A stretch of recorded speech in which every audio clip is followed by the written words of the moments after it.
ነገስታቱ ንጉስ ለጌቶቹ ጌታ ለኃያላኑ ኃያል ለኢየሱስ ይሁን። ኢየሱስ ክርስቶስ በክብር ይመጣል፣ በክብር ይገለጣል። ንስሐ ግቡ። ዘመኑ አልቋል። የመጨረሻው መጨረሻ ላይ ደርሰናል። ኢየሱስ ክርስቶስ ይገለጣል፣ በክብር ይመጣል። ንስሐ ግቡ እንላችኋለን። ኢየሱስ ጌታ ነው። ሐዋርያት ሥራ ምዕራፍ 8 በጌታ በኢየሱስ ስም በዚህ በመንፈስ ቅዱስ ወራችን አነባለሁ።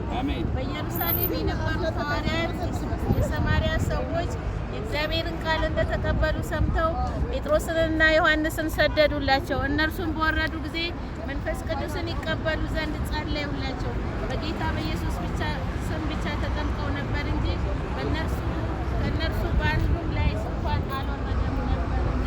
በዚያን ጊዜ እጃቸውን ጫኑባቸው፣ መንፈስ ቅዱስንም ተቀበሉ ይላል። ክብር ለዚህ ቃል አጨብጭበን እንሰጣለን። ኢየሱስ ክርስቶስ ያድነን። አሜን።